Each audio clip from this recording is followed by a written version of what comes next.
My daughter-in-law laughed at me while I was renting. "You're going to die poor and alone."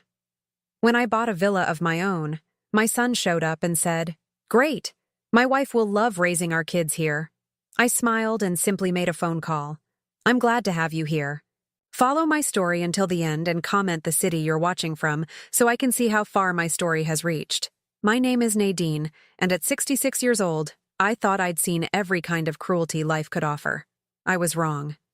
The invitation to Desmond's birthday dinner arrived on cream-colored cardstock, the kind Brian insisted on for everything.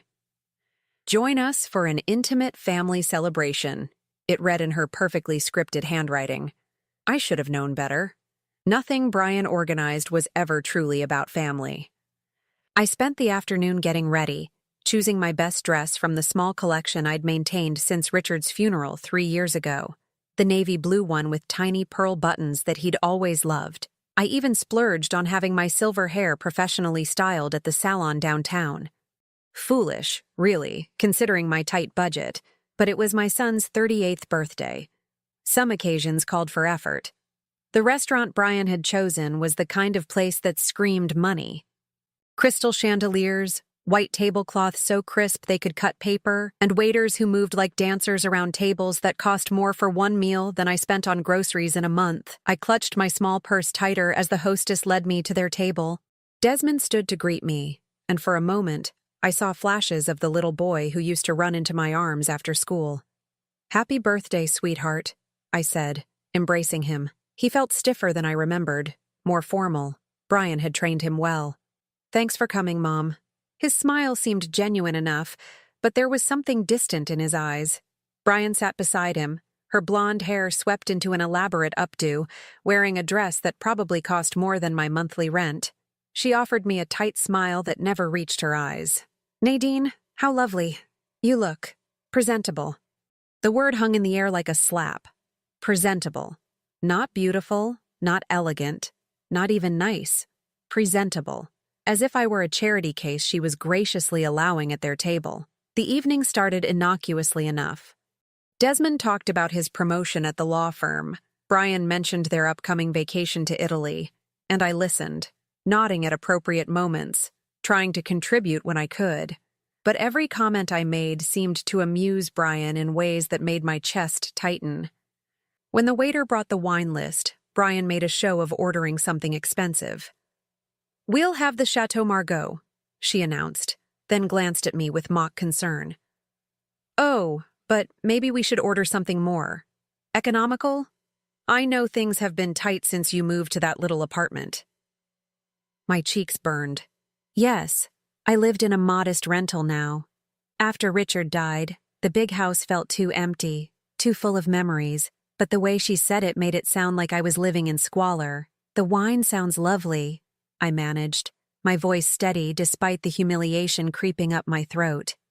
Dinner conversation continued, but I noticed how Brian steered every topic toward money, success, and their comfortable life. When I mentioned volunteering at the community center, she laughed. Actually laughed. "Oh, Nadine, that's so sweet. Playing bingo with other lonely old ladies. How fulfilling that must be for you." Desmond said nothing. He just cut his steak and avoided my eyes. The breaking point came when Brian excused herself to the restroom. I thought maybe I could connect with my son, talk to him the way we used to before she came into the picture. But when I reached across the table to touch his hand, he pulled away. "Mom, about your living situation," he started, his voice uncomfortable. "What about it?" "Well, Brian and I have been talking. We're concerned about you living alone in that neighborhood.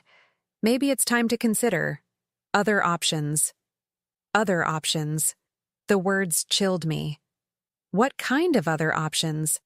Before he could answer, Brian returned, sliding into her seat with a satisfied smile. "Oh, good. You're discussing Nadine's future. I was telling Desmond just yesterday how worried we are." She leaned forward, her voice dripping with false concern. "Honey, you're not getting any younger, living alone, struggling to make ends meet. It's not sustainable. There are some lovely assisted living facilities that offer very reasonable rates." The room seemed to tilt. Assisted living. They wanted to put me away. I'm perfectly capable of taking care of myself, I said, my voice barely above a whisper. Brian's laugh was sharp, cutting. Oh, sweetheart, of course you think that. But let's be realistic. You're living in a tiny rental, probably eating canned soup for dinner, volunteering just to have somewhere to go during the day. It's honestly quite sad. She reached for her wine glass, taking a leisurely sip before delivering the final blow. I mean, let's face it, you're going to die poor and alone anyway. Wouldn't it be better to have some dignity in your final years? The words hit me like physical blows. Die poor and alone. The casual cruelty of it, the way she smiled as she said it, as if she were discussing the weather. I looked at Desmond, waiting for him to defend me, to tell his wife she'd gone too far. He said nothing, just stared at his plate, his jaw tight but his mouth firmly shut. Brian continued, apparently enjoying my silence. We're only thinking of what's best for you. Desmond works so hard, and we're planning to start a family soon. We can't be expected to take care of you too. Take care of me. As if I were a burden they'd been graciously carrying instead of the woman who'd raised Desmond alone after his father left, who'd worked double shifts to pay for his college, who'd celebrated every achievement and comforted him through every disappointment. I stood up slowly, my legs shaking.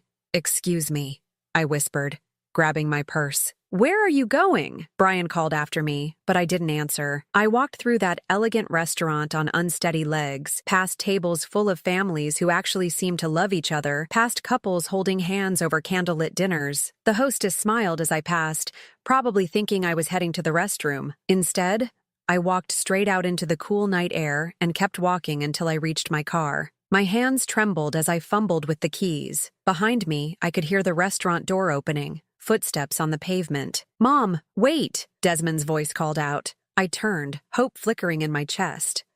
Maybe he'd come to apologize, to tell me Brian had been out of line. You can't just leave like that. Brian feels terrible about what she said. I stared at my son, this man I'd raised, looking for any sign of the boy who used to defend me against playground bullies. Does she? Of course she does. She was just trying to help. We both are. There it was. Even now, he was taking her side, making excuses for her cruelty. I realized with crushing clarity that I'd already lost my son. Brian had won completely. Tell her not to worry about me, I said quietly, getting into my car. I'll be just fine. As I drove away, I saw them in my rearview mirror, Desmond and Brian standing together on the sidewalk, probably already discussing how dramatic I was being, how unreasonable. That night, alone in my small apartment, I sat in Richard's old chair and cried until there were no tears left. But somewhere between the grief and the humiliation, something else began to grow. Something harder, more determined. They thought they knew me. They thought I was just a poor, pathetic old woman, with nothing left but their reluctant charity. How wrong they were. The morning after Desmond's birthday dinner, I woke with a clarity I hadn't felt in years. The tears were gone, replaced by something much more dangerous, determination. I made my coffee the way Richard used to, strong and black, and sat at my small kitchen table with a stack of documents I hadn't touched in months. Bank statements, investment portfolios, property deeds, papers that told a very different story than the one Brian thought she knew. Most people would be surprised to learn that the poor old woman living in a modest rental apartment was worth just over $2 million. Richard had been brilliant with money, you see. Not just the steady income from his engineering job, but smart investments that grew quietly over 30 years of marriage. Apple stock purchased in the 80s, real estate investments in neighborhoods everyone said would never amount to anything, a diversified portfolio that weathered every market crash and came out stronger. When he died, he left me everything. Take care of yourself, Nadine, his letter had said. You deserve better than anyone gave you credit for. But I'd made a conscious choice to live simply. After Desmond married Brian, I'd watched her transform my sweet, thoughtful son into someone I barely recognized. Someone who cared more about appearances than substance, more about what people could do for him than who they really were. So I'd decided to test them. I moved to a smaller place, drove an older car, dressed modestly. I wanted to see what kind of people they'd become when they thought I had nothing to offer them. I'd hoped I was wrong. I'd prayed that Desmond would invite me over just to spend time together, that Brian would show some genuine kindness, that they'd love me for who I was rather than what I could provide. Last night had answered that question definitively. I spread the papers across my table like a general planning a campaign. The largest investment account showed a balance that would make Brian's designer dress budget look like pocket change. There were CDs, bonds, and 3 rental properties I managed through a property company, income Desmond had never known about because I'd never needed to use it. My phone rang, interrupting my thoughts. Desmond's name appeared on the screen. I let it go to voicemail. Then it rang again, and again. Finally, I answered. "Hello, Desmond." "Mom, thank God. I've been calling all morning. Look, about last night. What about it?" His voice was strained, like he was forcing himself through an unpleasant task. "Brian feels horrible about what she said. She didn't mean it the way it sounded." I almost laughed. How did she mean it then? "She was just concerned about your future. We both are. Maybe we didn't express it well, but we love you. Love." The word sounded hollow coming from him now. "I see. So you'll forgive her? Maybe come over for dinner this weekend?" Brian wants to apologize properly. I imagined Brian practicing her apology in the mirror, perfecting just the right tone of manufactured remorse. I'll think about it. After I hung up, I sat in the quiet of my apartment and thought about the woman I used to be. Before Richard died, I'd been confident, social, involved in community organizations and charity work. I'd hosted dinner parties and traveled with friends. But grief had made me smaller, more cautious. Brian's cruelty the night before had awakened something I'd forgotten I possessed, the strength that had gotten me through raising Desmond alone when his father abandoned us, the determination that had helped me build a career when women my age were expected to stay home. I picked up my phone and called my attorney, Margaret Chen. We'd worked together when Richard died, and she'd handled all my financial planning since then. "Nadine, how lovely to hear from you. How are things?" "Complicated," I said. "I need to make some changes to my will."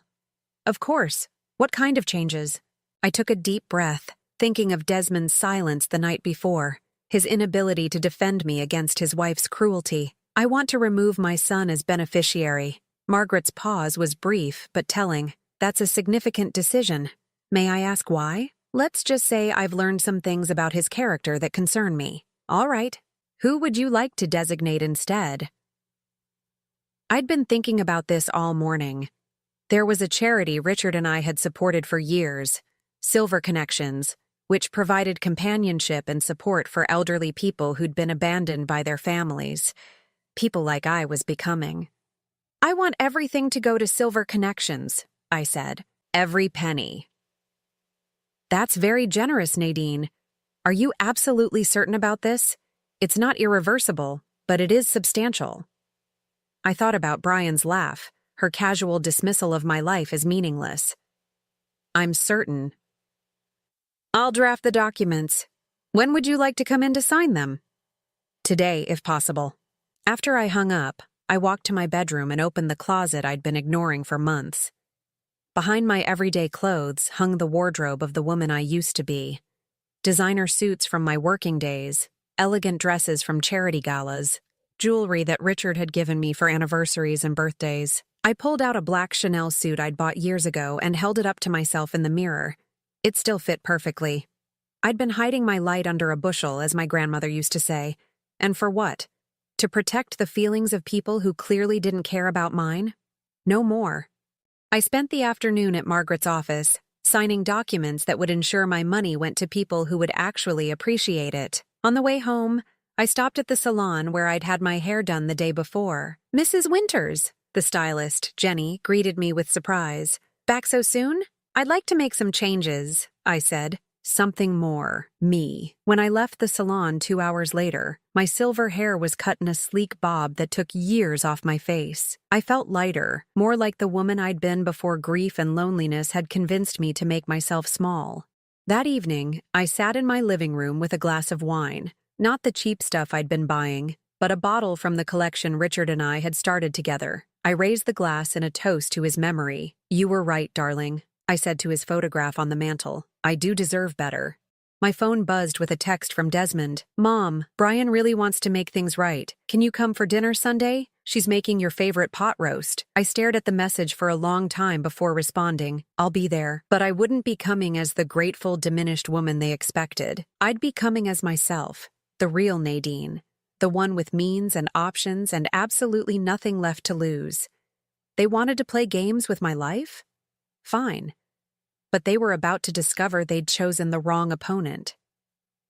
As I prepared for bed that night, I caught sight of myself in the bathroom mirror. The woman looking back at me was someone I hadn't seen in years, confident, determined, ready for whatever came next. Tomorrow, I would start shopping for a house, something worthy of the woman I really was, not the facade I'd been maintaining for people who'd never deserved it. Brian thought I was going to die poor and alone. How little she understood about the power of a woman who'd finally stopped caring what anyone else thought. The house hunting began that Monday morning. I'd spent the weekend researching properties online, but nothing had prepared me for the reality of what my money could buy. Mrs.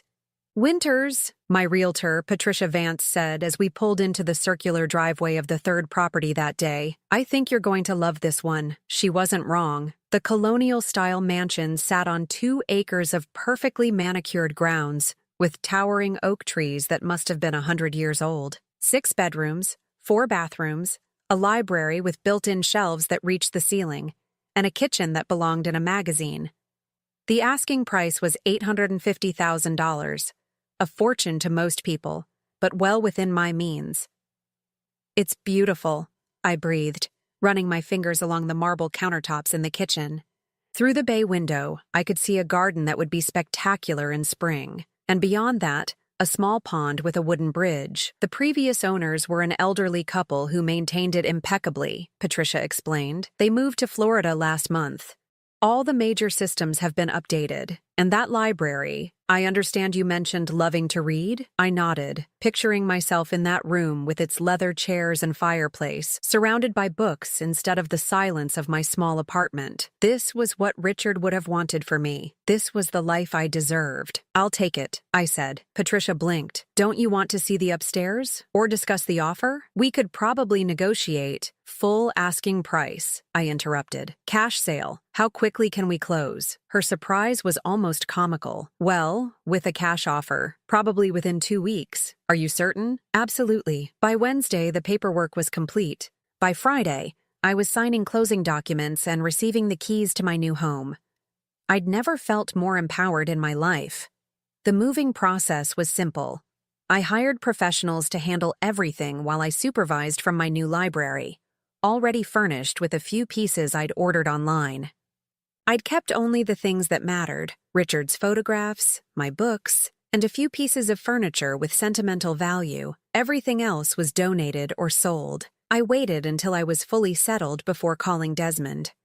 3 weeks had passed since his birthday dinner, and I hadn't spoken to him since agreeing to Sunday dinner, an engagement I'd never kept. Mom, where have you been? We expected you for dinner and then you just disappeared. Brian was so worried. I settled into my new leather chair, looking out at my garden where workers were planting spring bulbs.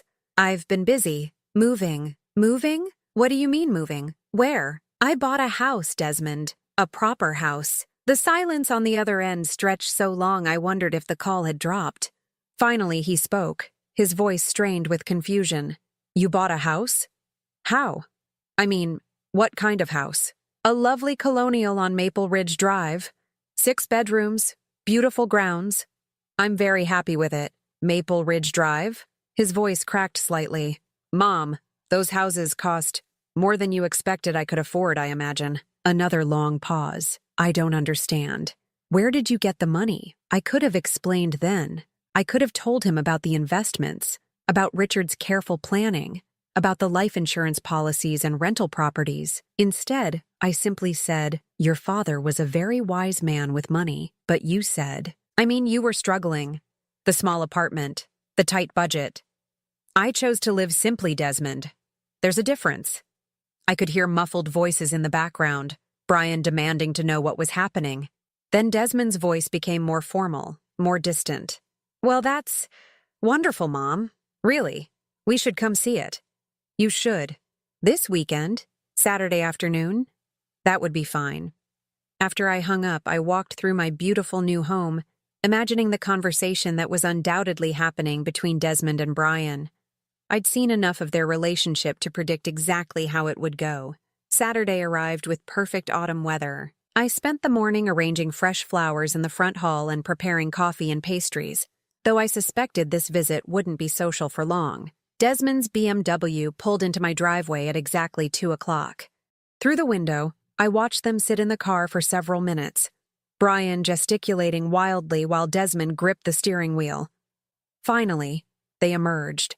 Brian had dressed for the occasion in what I recognized as her impress the wealthy neighbor's outfit, a cream-colored designer suit that probably cost more than most people's monthly salary. She wore the expression she reserved for people she considered important, bright, calculating smile and eyes that missed nothing. I opened the door before they could knock. Desmond, Brian. Welcome, Mom. Desmond hugged me, but I could feel the tension in his shoulders. Wow, this is incredible. Brian stepped past him, her eyes already cataloging everything visible from the entryway. Nadine, what a surprise. This is quite substantial. Thank you. Would you like a tour? What followed was 30 minutes of barely concealed assessment. Brian admired each room with the practiced eye of someone evaluating real estate rather than visiting family. She noted the square footage, the quality of the fixtures, the view from each window. Desmond followed quietly, his expression growing more troubled with each room we entered. When we reached the master suite, a spacious room with a sitting area and French doors opening onto a private balcony, Brian finally dropped her facade. This is enormous, she said, running her hand along the silk curtains. Much too big for one person, really. I like the space, I replied evenly. Oh, of course, but practically speaking. She turned to face me with that sharp smile. I mean, at your age, is it really safe to be rattling around in a house this size? All these stairs, the maintenance, the isolation? Desmond shifted uncomfortably. Brian, I'm just being practical, honey. Your mother is nearly 70. What if she falls? What if something happens? Who would even know? I led them back downstairs to the living room, where I'd laid out coffee and pastries on the antique table I'd inherited from my grandmother. As we sat, Brian continued her assault under the guise of concern. The property taxes alone must be astronomical, she mused, selecting a croissant. And heating costs, insurance, upkeep. It seems like such a burden for someone on a fixed income. I managed just fine, I said, pouring coffee from the silver service that had been my wedding gift from Richard's parents. Brian exchanged a meaningful look with Desmond before continuing. Well, that's wonderful, of course. But we've been thinking, haven't we, honey, about our future. We're trying to start a family, and with Desmond's new position at the firm, we're outgrowing our current place. I sipped my coffee and waited. What Brian's trying to say, Desmond interjected, his voice carefully casual, is that this house would be perfect for a growing family. All these bedrooms going to waste, the big yard for children to play in. It would be ideal, Brian agreed, her eyes bright with anticipation. And you'd have company. You wouldn't be alone anymore. We could take care of you, help with the maintenance and expenses. The audacity of it took my breath away. They were actually suggesting that I'd bought this house for them, that my careful planning, my years of financial discipline, my independence, all of it was somehow meant to benefit them. Plus, Brian continued, warming to her theme, it would be so much better for the children. This neighborhood, these schools, they're exactly what we want for our family. Desmond leaned forward, and for a moment, I saw a flash of the little boy I'd raised. What do you think, Mom? Wouldn't it be nice to have family around? To hear children's laughter in these rooms? They sat there, both of them, waiting for my response with the confident expectation that I would, of course, see the wisdom in their suggestion. That I would be grateful for their willingness to rescue me from the burden of my beautiful home. I set down my coffee cup very carefully and looked at each of them in turn. That's an interesting proposal, I said finally. Brian's smile widened. I knew you'd see the sense in it. We could work out all the details. Maybe you could keep the master suite, and we could use the other bedrooms. The children would love having Grandma right there. Brian's already been sketching out ideas for the nursery, Desmond added. That sunny room on the second floor would be perfect. I nodded thoughtfully. You've certainly given this considerable thought. We just want what's best for everyone, Brian said, her voice dripping with false sincerity. It's what family does. We take care of each other. Family. The word that had been used to manipulate me for years, to make me accept less, expect less, settle for crumbs of affection while giving everything in return. I smiled then, a real smile, the first genuine one I'd worn in their presence in years. You're absolutely right, Brian. Family should take care of each other. I stood up, smoothing my skirt, and walked to the window overlooking my garden. Behind me, I could hear them whispering excitedly, already making plans for their new home. I need to make a phone call, I said, turning back to them. Would you excuse me for just a moment? As I walked toward my study, I heard Brian's delighted whisper to Desmond. I told you she'd come around. This is going to be perfect. Perfect. Yes, I thought as I reached for my phone. It was going to be exactly that. I closed the study door behind me and leaned against it for a moment, listening to the muffled sounds of excitement from the living room. Brian's voice carried clearly through the walls as she described her vision for our new home to Desmond. Our home, as if she'd already moved in, already taken possession. My hands were surprisingly steady as I picked up the phone and dialed Margaret's number. Margaret Chen's office. This is Sarah. This is Nadine Winters. I need to speak with Margaret immediately. It's urgent.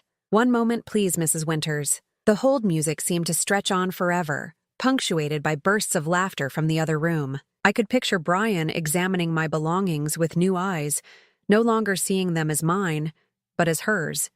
The crystal vases that had been wedding gifts, the paintings Richard and I had collected during our travels, the antique furniture passed down through generations, all of it being mentally redistributed to suit her taste. Nadine? Margaret's voice was concerned. Sarah said it was urgent. Is everything all right? I need to make immediate changes to my will, today, if possible. What kind of changes? We just updated everything 3 weeks ago. I walked to the window, looking out at the garden where I'd planned to spend peaceful mornings with my coffee and books. In the reflection, I could see my own face, calm, determined, finally free of the desperate hope that had kept me clinging to the illusion of family love. I want to add specific language about my house, very specific language. All right, what did you have in mind? I want it clearly stated that under no circumstances is my son or his wife to inherit this property. They are never to live here, never to own it, never to benefit from it in any way. Margaret's pause was longer this time. Nadine, that's quite definitive. May I ask what's prompted this? Through the door, I could hear Desmond's voice. The master bedroom has such good natural light. You'd love the walk-in closet, Brian. They're here now, I said quietly, in my home, already planning how to redecorate it, where to put the children's rooms, how to help me manage the burden of homeownership. I see. Margaret's tone had shifted to professional concern. Are you feeling pressured? Because if there's any question of elder abuse or manipulation— No, I interrupted. Nothing like that. They're not forcing me to do anything. They're simply showing me exactly who they are, and I'm finally listening. What else would you like to specify? I thought of Brian's excited whispers, of Desmond's casual assumption that my life's work was somehow meant to benefit him. I want the house to go to Silver Connections as well, along with everything else. And I want a clause stating that if either my son or his wife attempts to contest the will, they forfeit any right to even visit the property during the charity's ownership. That's legally enforceable, Margaret confirmed. Anything else? Yes. I want you to draft a letter to be delivered to them after my death. Something that explains exactly why these decisions were made. Would you like to dictate that now? I could hear Brian's voice getting closer to the study door. They were coming to find me, probably wondering what was taking so long. Not over the phone. Can you come here? Today? I can be there in an hour. Will that work? Perfect. Use the back entrance. Through the garden gate. I'll be waiting in the sunroom. After I hung up, I took a moment to compose myself before returning to my guests. They were standing in the center of my living room, Brian with her phone out, apparently taking pictures, just getting some measurements, she said with that bright smile. For furniture placement. I hope you don't mind. Not at all. I settled back into my chair, noting how they'd both remained standing, as if sitting would somehow delay their planning process. Did you want to see the rest of the house? The basement is finished. It would make a wonderful playroom. Brian's eyes lit up. Oh, that sounds perfect. And the attic? Storage space mostly, but it could be converted, perhaps into a home office. For the next hour, I played the part they expected, the grateful elderly woman overwhelmed by her good fortune and their generous offer to share it. I nodded as Brian described her decorating ideas, smiled as Desmond pointed out practical improvements they could make, even offered to show them the property boundaries so they could plan their garden. They ate it up, these two people who thought they knew me so well, who saw my politeness as weakness, my generosity as obligation, my love as something they could exploit without consequence. We should probably get going, Desmond finally said, glancing at his watch. We have dinner plans with the Hendersons. Of course. I walked them to the door, accepting Brian's air kisses and Desmond's distracted hug. We'll talk more about the arrangements soon, Brian said, already mentally inhabiting my home. There are so many details to work out, but I'm sure we can make it wonderful for everyone. I'm sure we can, I agreed. After their car disappeared down the driveway, I walked through my house with new eyes. Every room they'd claimed, every space they'd mentally redistributed, every assumption they'd made about my gratitude for their intervention. Margaret arrived exactly 1 hour later, carrying her leather briefcase and wearing the expression of someone prepared for difficult conversations. Show me the house, she said without preamble. I want to understand what we're protecting. I gave her the full tour, explaining not just the property, but the scene that had played out earlier. Margaret listened without comment, making notes in her precise handwriting. They really believe you bought this place for them? She asked as we settled in the sunroom with tea. Completely. In their minds, everything I do is somehow meant to benefit them. My financial struggles were an inconvenience to be managed. My success is an asset to be claimed. Margaret opened her briefcase and pulled out a legal pad. Let's draft that letter. What do you want them to know? I stared out at my garden, thinking of all the years I'd spent trying to earn their love, their respect, their simple acknowledgement of my worth as a human being. I want them to understand that love isn't one-sided, I said finally. That family isn't about what you can take from each other, but what you give freely. I want them to know that I saw through their performance, that I knew exactly what they thought of me. And the house specifically, I want them to know that this house, my house, will become a place where elderly people abandoned by their families can find community and care, that it will shelter people whose own children saw them as burdens rather than blessings. Margaret wrote quickly, her pen scratching across the paper. What else? I want them to know that I had a choice, that right up until today I could have chosen differently, but they made it impossible to love them, and that's not my failure. It's theirs. As Margaret drafted the documents, I felt a weight lifting from my shoulders that I hadn't even realized I'd been carrying. For years, I'd blamed myself for the distance between Desmond and me. I'd wondered what I could have done differently, how I could have been a better mother, a more deserving recipient of their affection. But today had shown me the truth.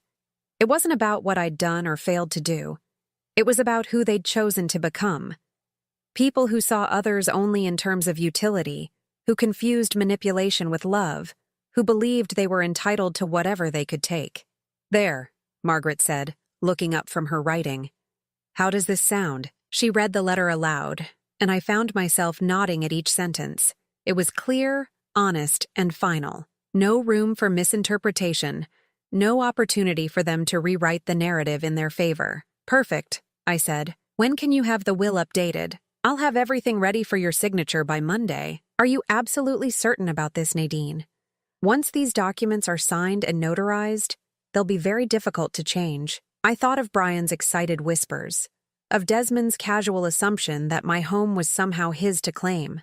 I thought of years of being treated like an inconvenience, a burden, a source of guilt and obligation rather than love. I've never been more certain of anything in my life. After Margaret left, I walked through my house one more time, seeing it not as the prize Brian thought she'd won, but as my sanctuary. My choice. My independence made manifest in brick and mortar and beautiful, peaceful rooms. Tomorrow, Desmond would probably call to discuss their moving timeline. Brian would likely start shopping for furniture and making lists of renovations. They would plan their future in my space, with my money, using my generosity against me one final time. They had no idea that with every assumption, every entitled expectation, every casual dismissal of my autonomy, they were signing away any claim to my love, my money, or my beautiful home. In 3 days, the new will would be signed. In 3 days, their future would belong entirely to them, without my house, without my money, and without any hope of claiming either. The thought should have made me sad. Instead, as I watched the sunset paint my garden in shades of gold and amber, I felt nothing but profound, peaceful satisfaction. They'd made their choice. Now I'd made mine. The call came at 7 in the morning, 3 days after I'd signed the new will. I was in my kitchen, savoring my first cup of coffee while watching birds gather at the feeder I'd installed outside the window. The caller ID showed Desmond's number, and something in the urgency of the early hour told me this wasn't a social call. "Mom, we need to talk. Right now." No greeting, no pleasantries. His voice carried an edge I hadn't heard since he was a teenager caught in a lie. "Good morning to you too, Desmond. What's so urgent?" "Don't play games with me. I know what you did." I set down my coffee cup carefully, though my heart had begun to race. "What exactly do you think I did?" "The will, Mom. Margaret Chen's office called yesterday. Something about updated documents and needing to confirm the property address." "Ah. Margaret had warned me that routine verification calls were standard practice, but I'd hoped we'd have more time before the confrontation. Still, I felt oddly calm as I prepared for what was coming. "I see. And what did they tell you?" "Nothing directly, but when I pressed them about why they needed our property information, they said it wasn't relevant since we weren't beneficiaries." "We aren't beneficiaries, Mom." The accusation hung in the air between us. I could hear Brian's voice in the background, sharp and demanding, though I couldn't make out the words. "Would you like to come over and discuss this?" I asked. "We're already on our way." The line went dead. I looked around my peaceful kitchen, knowing it might be the last quiet moment I'd have for a while. Then I went upstairs to dress properly for what was about to be a very difficult day. They arrived within 20 minutes, which meant they'd been calling from their car. Brian's face was flushed with anger when I opened the door, and Desmond looked like he hadn't slept. "Inside. Now!" Brian demanded, pushing past me into the foyer. I followed them into the living room, where they both remained standing, positioned like prosecutors about to deliver an indictment. "How could you do this to us?" Brian's voice was shrill, all pretense of politeness abandoned. "After everything we've done for you, after all our plans." "What plans?" I interrupted quietly. "Don't act innocent," Desmond snapped. "You let us believe we were going to live here. You encouraged us to make plans for the children, for our future." I sat down in my favorite chair, the one that faced the garden. "I did no such thing. I listened while you made assumptions." "Assumptions?" Brian's laugh was bitter. "You showed us around like we were already living here. You talked about the children's rooms, about having family close by. I was being polite. You were guests in my home." "Guests?" Desmond's voice cracked. "I'm your son. Yes, you are. And I'm your mother. But that doesn't make my house your house, or my money your money." Brian began pacing, her designer heels clicking angrily on my hardwood floors. "This is insane. You're nearly 70 years old, living alone in a house that's way too big for you. We offered to help, to take care of you, and this is how you repay us? By maintaining ownership of my own property? By lying to us," she screamed. "By letting us plan our lives around something you never intended to give us."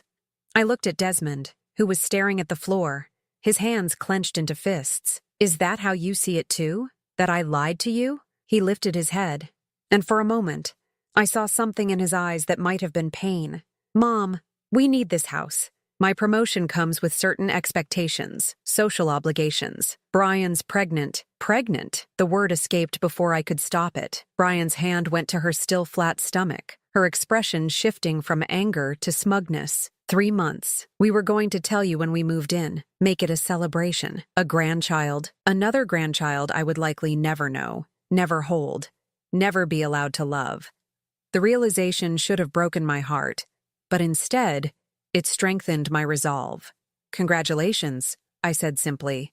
Congratulations? Brian stared at me in disbelief. That's it?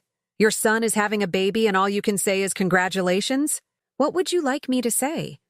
That you're sorry, that you'll fix this, that you'll put us back in the will where we belong. Where you belong, I repeated. And where exactly do you think that is? Desmond stepped forward, his voice taking on the persuasive tone he used in court. Mom, let's be reasonable here. You don't need a house this size. The maintenance alone must be overwhelming. And with a baby coming, we really do need more space. So buy a bigger house? With what money? Brian shrieked. Do you know what houses cost in decent neighborhoods?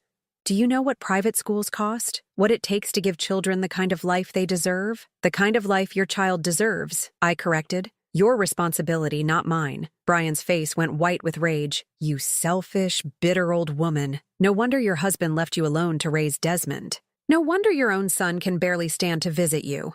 The words hit like physical blows, but I didn't flinch. Richard didn't leave me, Brian. He died. And if Desmond can barely stand to visit me, why would you want to live in my house? Because it's not your house, she screamed. Not really. Desmond is your only child, your only family. Everything you have should go to him automatically. That's how families work. Is it? I stood up, walking to the mantel where Richard's photograph sat beside pictures of Desmond as a child. Tell me, Brian, in your family, did your parents work double shifts to pay for your college? Did they sacrifice their own comfort so you could have opportunities? That's different. That's what parents are supposed to do. And what are children supposed to do? She faltered for a moment, caught off guard by the question. Desmond answered instead. Children are supposed to be grateful. They're supposed to take care of their parents when they get old. Take care of them, I repeated. Not take from them. Not treat them like inconveniences to be managed or assets to be claimed. We never treated you like an inconvenience, Desmond protested. I turned to face him fully. Really? Then why did Brian suggest I move to assisted living? Why did she tell me I was going to die poor and alone? Why did you sit there and let her say those things? His face flushed. She was just concerned about your safety. No, she wasn't. She was concerned about her comfort. About not having to deal with an aging mother-in-law who might become a burden. Brian had stopped pacing and was staring at me with naked hatred. You're twisting everything. We offered to let you stay here, to take care of you. You offered to let me stay in my own house while you took it over. You offered to manage my life for me because you decided I wasn't capable of managing it myself. Because you're not, she exploded. Look at you. Living alone, no friends, no social life, nothing to do but sit in this huge house and feel sorry for yourself. We were trying to help you by taking my house, by giving your life meaning, by letting you be part of something bigger than your pathetic little existence. The words hung in the air like poison. Desmond looked stricken, as if he was finally hearing what his wife actually thought of me. Brian, he said quietly, that's enough. No, it's not enough, she whirled on him. Your mother is being deliberately cruel. She's punishing us for trying to build a life, for wanting better for our children. She's a jealous, vindictive old woman who can't stand to see anyone else happy. I walked to my desk and pulled out a folder I'd prepared that morning. Inside were copies of the new will, along with the letter Margaret had helped me draft. Since you seem so interested in my will, I said, handing the folder to Desmond, you might as well know the whole truth. He opened it with trembling hands, Brian reading over his shoulder. I watched their faces change as they absorbed the contents. Confusion giving way to shock, shock to horror, horror to rage. You left everything to charity? Desmond's voice was barely a whisper. To Silver Connections, yes. They help elderly people who've been abandoned by their families. Abandoned? Brian's voice was dangerous now. We never abandoned you. Didn't you? When was the last time either of you called just to talk? When was the last time you invited me somewhere without wanting something? When was the last time you treated me like a person you loved instead of an obligation you resented. Desmond was still staring at the papers. The house, the investments, everything? Everything. Brian snatched the documents from his hands, scanning them frantically. This can't be legal. You can't just cut out your only child. There are laws. There are laws about elder abuse, I said calmly. There are laws about coercion and manipulation. But there are no laws requiring me to leave my money to people who treat me with contempt. We'll contest this, she snarled. We'll fight it in court. I smiled then, the first real smile I'd worn since they arrived. Read the last page, Brian. The part about what happens if you contest the will. Her eyes flew to the document, and I watched her face drain of color as she read the clause Margaret had insisted we include. If you contest the will, I said pleasantly, you forfeit any right to visit this property, even after it becomes a care facility for abandoned elderly people. You'll be legally barred from ever setting foot here again. You can't do this, Desmond said, his voice breaking. I'm your son. Yes, you are. And I'm your mother. But being family doesn't give you the right to my life, my money, or my home. It certainly doesn't give you the right to treat me like a burden while expecting to inherit my assets. Brian threw the papers on the floor, her face twisted with fury. You'll regret this. When you're dying alone in this house, when you have no one to take care of you, you'll remember this moment and wish you'd been different. I looked at her, really looked at her, and saw not the polished, beautiful woman who'd stolen my son's affection, but a small, grasping person whose entire sense of worth depended on what she could take from others. I won't be dying alone, Brian. I'll be surrounded by people who've learned, as I have, that blood doesn't make family. Love does. Respect does. And neither of you has shown me either in years. They left then, Desmond gathering the scattered papers while Brian stormed toward the door. At the threshold, he turned back one last time. Mom, please. There has to be a way to fix this. I looked at my son, this man I'd raised, loved, sacrificed for, and felt nothing but profound sadness for what he'd become. There was always a way to fix this, Desmond. You just never bothered to try. After the door closed behind them, I stood in my foyer listening to their car start, listening to them drive away from my life for what I knew would be the last time. Then I walked to my kitchen, poured myself a fresh cup of coffee, and sat down to enjoy the most peaceful morning I'd had in years. 6 months passed before I heard from them again. 6 months of the most peaceful, fulfilling life I'd lived since Richard's death.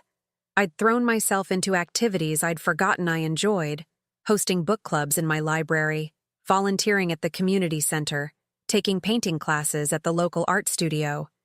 My house had become what it was always meant to be, a home, not a monument to loneliness. The call came on a Tuesday morning in spring. I was in my garden, planting the roses I'd ordered from a catalog, when my phone rang from inside the house. I almost didn't answer it, but something about the persistence of the ringing made me wipe my hands on my gardening apron and go inside. Hello? Mom? Desmond's voice was smaller than I remembered, tentative in a way that reminded me of the little boy he'd once been. Hello, Desmond. I was wondering if we could talk. In person. I looked out at my garden, at the roses waiting to be planted, at the life I'd built without them. What about? About us. About what happened. Brian and I. We're having some problems. Of course they were. I'd wondered how long it would take for the cracks to show once they realized my money wasn't coming to solve their difficulties. I'm sorry to hear that. Could I come over? Just me. Brian doesn't. She doesn't want me to contact you. Despite everything, he was still my son. Despite all the pain, all the disappointment, some small part of me had been waiting for this call. All right. This afternoon? Thank you, Mom. Really? Thank you. He arrived at 2:00, driving the same BMW but looking somehow diminished. The confident lawyer who'd stood in my living room 6 months ago demanding his inheritance had been replaced by a man who looked tired, uncertain, older than his 38 years. I met him at the door, noting how his eyes took in the changes I'd made. The foyer now held a small table with fresh flowers from my garden. Family photos lined the walls. Not just pictures of him, but of Richard's relatives, of friends I'd reconnected with, of the book club members who'd become like daughters to me. The house looks different, he said. It looks lived in, I replied. Would you like some coffee? We sat in the sunroom, the space where I'd planned his disinheritance with Margaret. Now it was furnished with comfortable wicker chairs and plants that thrived in the afternoon light. A easel stood in one corner, holding my latest painting, a landscape of the view from my bedroom window. You're painting now? He asked, nodding toward the easel. I always painted, Desmond. I just stopped when I married your father, then never found time to start again. He nodded, staring into his coffee cup. I remember. You used to paint at the kitchen table when I was little. You have a good memory. We sat in silence for several minutes. I waited, knowing he'd come here for a reason, knowing he needed to find his own way to it. Brian left me, he said finally. I'm sorry. Are you? He looked up at me with something that might have been hope. Because she said you'd be happy. She said you probably planned this somehow. I set down my coffee cup carefully. I didn't plan your marriage ending, Desmond. I planned to protect myself from people who saw me only as a source of money. Is that really how you saw us? The question was asked with such genuine confusion that for a moment, I glimpsed the son I'd raised, the boy who'd believed the world was fundamentally fair, that good intentions were always visible. How else could I see you? When was the last time you called just to check on me? When was the last time you visited without wanting something? He was quiet for so long I thought he might not answer. Then, in a voice barely above a whisper, I can't remember, neither can I. But I did love you. I do love you. Do you? Or do you love the idea of me? The mother who's supposed to be there whenever you need her, who's supposed to sacrifice without question, who's supposed to be grateful for whatever scraps of attention you throw her way. Tears gathered in his eyes. That's not. I never thought of it that way. I know you didn't. That's the problem. He leaned forward, his hands clasped so tightly his knuckles were white. Mom, I know I made mistakes. We both did. But I'm here now, trying to fix things. What exactly are you trying to fix? Our relationship. Us. I miss you. Do you? Or do you miss the security of knowing I was there, ready to bail you out when things got difficult? His face flushed. That's not fair, isn't it? Your wife left you, and suddenly you remember you have a mother. Your financial situation is probably strained without the inheritance you were counting on, and now you want to rebuild our relationship. The money doesn't matter. Stop. My voice was sharper than I'd intended. Don't lie to me, Desmond. Not anymore. We're past that.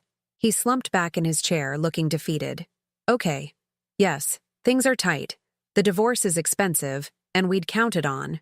We'd hoped. You'd hoped to inherit my house and live here rent-free while using my savings as your personal bank account. When you put it like that, it sounds awful, because it was awful. You and Brian treated me like a resource to be managed, not a person to be loved. But I did love you, he insisted. I still do. I studied his face, looking for signs of the manipulation I'd grown so accustomed to. Instead, I saw something I hadn't expected. Genuine remorse. Tell me about the divorce, I said. When she realized the money wasn't coming, she changed.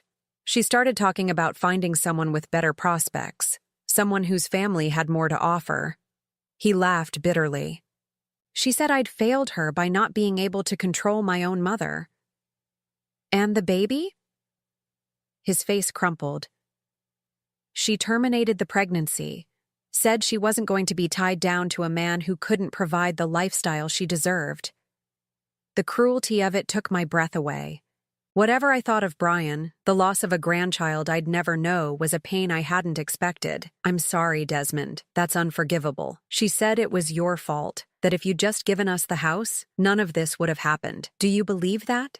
He was quiet for a long time, staring out at my garden where butterflies danced among the flowers. I wanted to. It was easier than admitting I'd married someone who only loved me for what I could give her. The same way you only loved me for what I could give you? The words hung between us like a bridge neither of us was sure we wanted to cross. Desmond's shoulders began to shake, and I realized he was crying. Really crying. Not the manipulative tears I'd seen before, but the broken sobs of a man who'd finally understood what he'd lost. I'm so sorry, Mom. I'm so sorry for everything. For not defending you, for taking you for granted, for letting her treat you the way she did. I'm sorry for not being the son you deserved. I watched him cry, this man who'd hurt me so deeply, and felt something shift in my chest. Not forgiveness. That would take time, if it came at all. But perhaps the beginning of understanding. Desmond, look at me. He lifted his head, his face red and wet with tears. I need you to understand something. I didn't change my will to punish you. I changed it to protect myself. I couldn't keep giving pieces of myself to people who saw those pieces as their right rather than my gift. I know, I see that now. Do you? Or are you just saying what you think I want to hear because you're hoping I'll change my mind about the money? The question hit him like a physical blow. I don't know. I want to say the money doesn't matter, but I can't honestly tell you that losing it didn't bring me here. His honesty surprised me. At least you're being truthful. I'm trying to be. I'm trying to figure out how to be the person you raised me to be instead of the person I became. I poured myself more coffee, considering. What would that look like? I don't know. Learning to live with less, maybe. Figuring out how to be alone without feeling sorry for myself. Calling you just to talk, not because I need something. And if I told you right now that the will isn't changing, that you'll never inherit this house or my money, what then? He was quiet for a long time. Then I guess I'd have to learn to live with that. And maybe I'd ask if I could still visit sometimes, not to convince you to change your mind, but just to spend time with you. Why? Because you're my mother. Because I love you, even if I've done a terrible job of showing it. Because I don't want to lose you completely. I looked at this man, my son, my greatest success and my deepest disappointment, and felt something I hadn't experienced in years. Hope. The will isn't changing, Desmond. His face fell, but he nodded. I understand. But you can visit, if you want to. If you can accept that this relationship has to be different from what it was before. Different how? Equal. No more expectations that I exist for your convenience. No more assumptions that my love comes without conditions. No more taking without giving. I'd like to try. It won't be easy. Trust is earned, not inherited. I know. I stood up and walked to the window, looking out at my roses, finally planted and beginning to bloom. There's something else you should know. Silver Connections is planning to use this house as a residential facility in a few years, when I'm no longer able to live here alone. And you're okay with that? I'm looking forward to it, to being surrounded by people who understand what it's like to be discarded by family, and who've learned to make family out of friendship instead. Will there be room for family who want to do better? I turned back to him, seeing not the entitled man who'd demanded his inheritance, but the uncertain boy who'd once depended on me for everything. I suppose that depends on the family, doesn't it? He smiled then, a real smile that reminded me why I'd loved him so fiercely for so many years. Can I help you in the garden? I remember you used to let me plant things when I was little. I'd like that. As we walked outside together, I felt lighter than I had in decades. The money would still go to charity. The house would still become a haven for people like me.